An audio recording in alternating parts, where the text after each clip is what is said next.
मूल प्रभाज, मूल भिन्न, जिसको हम लोग इंग्लिश में मोल फ्रैक्शन बोलते हैं। अब देखो मोल फ्रैक्शन होता क्या है।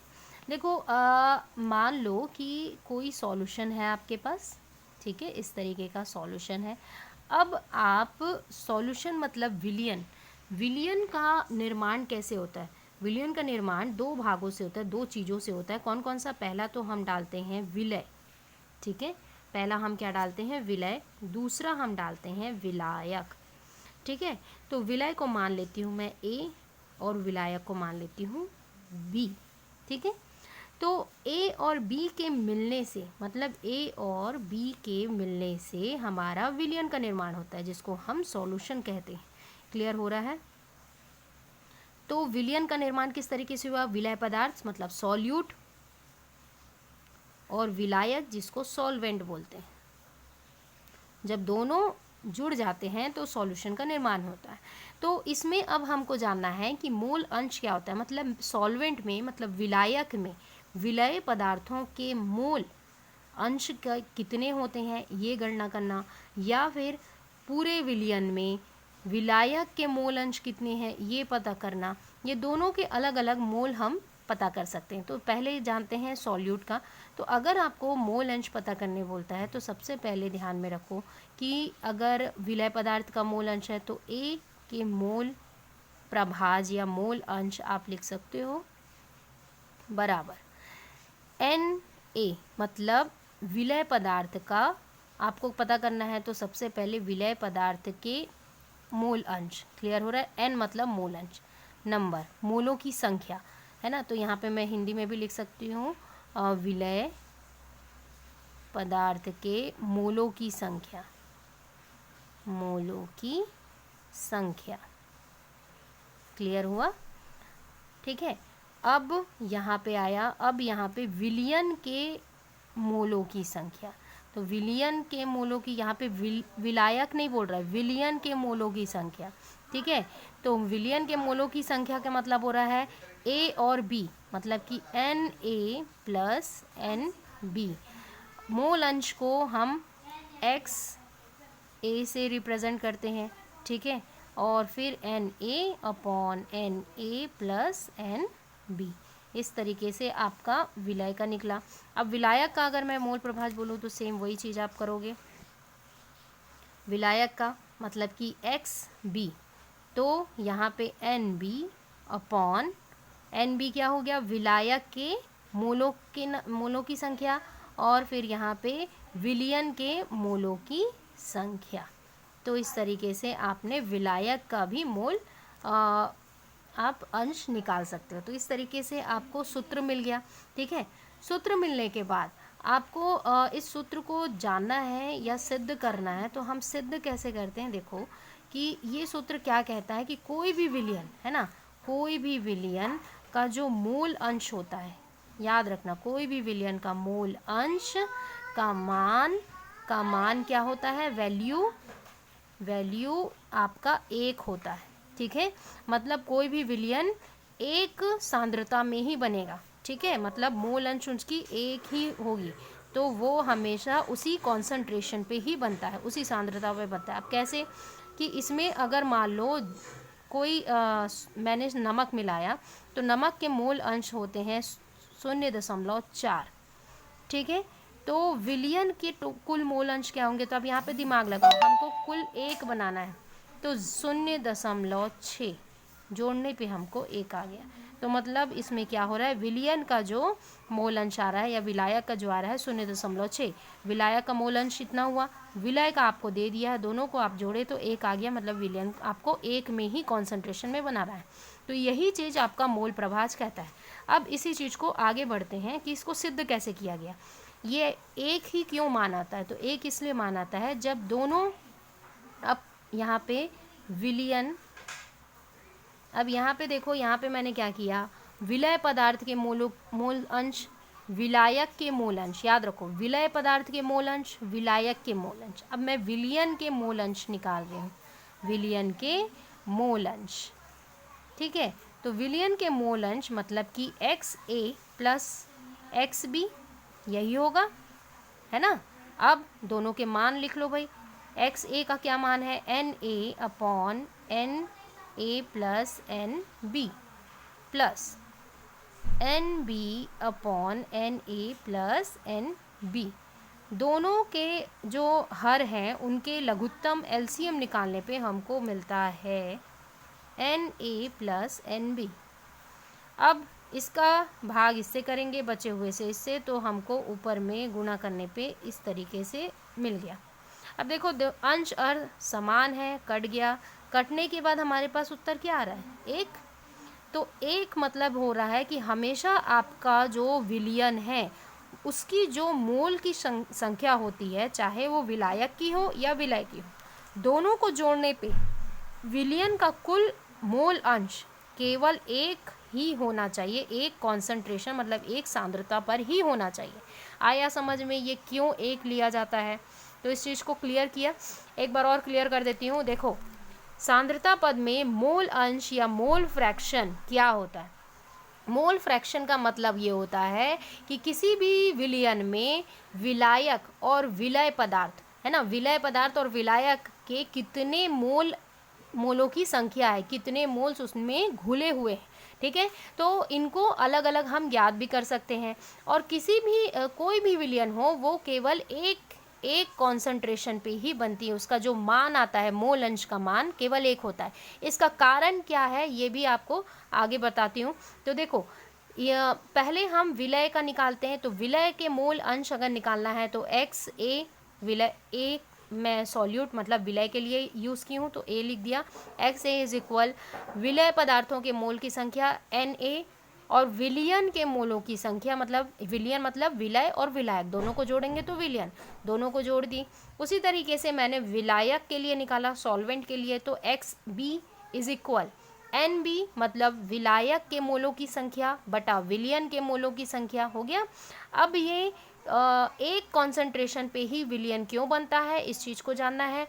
तो भाई ये क्यों बनेगा, क्योंकि अगर मैं यहाँ पे मैंने विलय के मोल प्रभाज निकाले, यहाँ पे मैंने विलायक के मोल प्रभाज निकाले, अब मुझे विलयन का निकालना है। तो विलयन के मोल अंश अगर निकालती हूँ तो एक्स विलयन किससे मिलके बना होता है, विलय और विलायक से मिलके बनता है। दोनों के मोल को मैंने लिख लिया प्लस में इस तरीके से। मान अगर मैं लिखती हूँ तो इसके मान जो आप यहाँ पे निकाले हो और एक्स बी का मान लिख लिया। दोनों के हर का लघुत्तम निकालने पे इतना आएगा और गुणा करने पे ऊपर से इतना, काटने पे हमें एक, तो मतलब विलयन के मोल अंश हमेशा एक कॉन्सेंट्रेशन पे ही बनेंगे। कभी भी आपके विलयन के मोल प्रभाज का मान 2.1 या 2 ऐसा कभी नहीं आ सकता, एक ही आएगा और उसी के अंदर आएगा। क्लियर हुआ? तो ये है आपका मोल फ्रैक्शन। तो इससे रिलेटेड थोड़े से क्वेश्चन देख लेते हैं। देखो यहाँ पे एक क्वेश्चन लिखा हुआ है, एक विलयन में 16 ग्राम CH3OH मतलब मैथेनॉल, ठीक है, इसका नाम होता है मैथेनॉल, आप लिख सकते हो मैथेनॉल एवं 90 ग्राम H2O उपस्थित है। CH3 और H2O के मोल प्रभाज ज्ञात करो। तो हमको इनके मोल अंश और मोल भिन्नता को ज्ञात करना है कि कितने कितने मोल अंश पे ये घुले हुए हैं, ठीक है। तो मोल फ्रैक्शन ज्ञात करने के लिए जो हमारे पास पहले है उसे हम पहले लिख लेते हैं, ठीक है। तो पहला हमको क्या दिया हुआ है, पहला हमको दिया है भाई कि विलय पदार्थ, इसमें क्या है, विलयन में 16 ग्राम ये है, तो ये विलय पदार्थ हुआ और ये क्या हो गया, विलायक हो गया H2O। तो विलय पदार्थ हम लिखते हैं CH3OH मैथेनॉल, हमको कितना मिला हुआ है, मैथेनॉल है 16 ग्राम, ठीक है। तो भाई इसके मोल अंश पहले हम ज्ञात करेंगे। तो याद रखना मोल अंश ज्ञात करने का सूत्र जो होता है x बराबर क्या होता है, आपके मोल संख्या बटा द्रव्यमान या भार, ठीक है। अब देखो इसमें अणुभार भी लिख सकते हो आप, कंफ्यूज नहीं होना है, ठीक है ना। अणुभार बोल सकते हैं, द्रव्यमान बोल सकते हैं, भार बोल सकते हैं।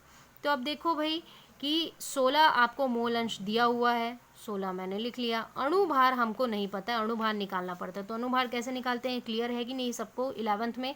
तो 11th में अणुभार निकालने के लिए सबका हमको द्रव्यमान लेना है। ठीक है। कार्बन, कार्बन का अणु क्रमांक कितना होता है 6 और द्रव्यमान 12, तो 12। हाइड्रोजन का 1 गुणित 3, उसके बाद आपका ऑक्सीजन, ऑक्सीजन 8 8 16 और फिर 1। इस तरीके से आपको अणुभार निकालना है, सबको जोड़ना है। जोड़ने के बाद जो आपका आता है, ठीक है, तो अणुभार आप निकालने के बाद इसे मान लिखोगे और फिर कट करने के बाद आपको मिल जाएगा 0.5, ठीक है। इसी तरीके से आपको H2O का भी निकालना है, तो H2O का आपको पहले कितना मान दिया हुआ है, H2O का दिया है 90 बटा, इसको जोड़ने पे आपका टोटल 32 आ रहा है, मैं यहाँ 18 लिख दी थी, सॉरी। तो 32, फिर आपको इसको भाग दोगे तो 0.5 आएगा। और उसके बाद H2O के अब मोल अंश को निकालते हैं, तो जल के मोल अंश निकालने पे वही सूत्र आपको लगाना है, मोल संख्या जो आपको प्रश्न में दिया हुआ है 90, और आपके अणुभार, जल के अणुभार आप निकालोगे तो आपको मिलेगा जल का अणुभार 18। पंखा, इसको भाग करने पे हमको 5 मिलता है। तो अब ये मोल की संख्या हमको, टोटल मोल अंश हमको निकल गए हैं। अब मोल अंश निकलने के बाद आपको क्या करना है, इसमें देखो यहाँ पे प्रश्न आपका दिया हुआ है, क्लियर है।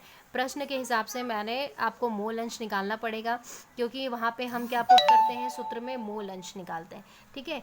तो अब आपको सूत्र लगाना है। पहले सूत्र लगाओगे आप विलय का, तो विलय का आपको निकालना है, तो विलय को मान रहे हैं 1, ठीक है। तो विलय को हम मान लिए CH3OH, या फिर आप A नहीं मानते हो तो भी चलेगा इस तरीके से। तो इसको XCH3 इस तरीके से लिख सकते हो, ठीक है। अब यहाँ पे आपका पहले इसकी वैल्यू निकाल लेते हैं, तो इसकी वैल्यू आपकी कितनी आ रही है। सबसे पहले इसका जो दिया गया है वो है आपका 0.5 प्लस 0.5, ठीक है। तो इस तरीके से आपको पूरे सॉल्यूशन करने के बाद 0.09 मिलता है, ठीक है। 0. रुको 1 और 1 कट गया, उसके बाद फिर का सॉल्यूशन 1 से होना है, तो ये आ जाएगा 0.91, ठीक है। तो अब आते हैं H2O पे, तो H2O के मोल फ्रैक्शन हमको चेक करनी है। तो यहाँ पे मोल फ्रैक्शन क्या होगा, NH2O प्लस NCH3OH। इस तरीके से यहाँ पे भी फॉर्मूला सेम, यहाँ पे भी आप ऐसे ही पुट कर सकते हो जैसे मैंने यहाँ पे किया है। यहाँ पे क्या होगा, NCH3OH NH2O प्लस NCH3OH, ठीक है। तो यहाँ पे इसकी वैल्यू आपको H2O की कितनी निकली है, वैल्यू यहाँ पे 5 है ना, और उसके बाद फिर यहाँ पे 5 प्लस 0.5, फिर आपका 0.09। अब आपको पूरा कुल विलयन का निकालना है। तो विलयन का मोल प्रभाज आपको निकालने के लिए सूत्र क्या होगा, विलयन किससे बनता है, सॉल्यूट प्लस सॉल्वेंट से, इससे बनता है, ठीक है। तो सॉल्यूट आपका क्या है, XCH3OH प्लस XH2O, ठीक है। दोनों के मान लिख लो, 0.91 प्लस 0.09, ठीक है। तो आपके दोनों को जोड़ने पे आपका क्या आ रहा है, 1 आ जाएगा। 0 सामने 0 पॉइंट रहेगा तो कोई वैल्यू नहीं है, 1। तो आपके ये कॉन्सेंट्रेशन निकल गए। तो इस तरीके से आपने यहाँ पे पता किया। कई बार बोलता है कि किसी एक सिर्फ विलय का ज्ञात करो, तो सिर्फ विलय का ज्ञात करना है और आपको वहाँ पे ख़त्म कर देना है। अगर पूरा विलयन का ज्ञात करने बोल रहा है तो इस तरीके से आपको पूरा का पूरा बनाना है, ठीक है।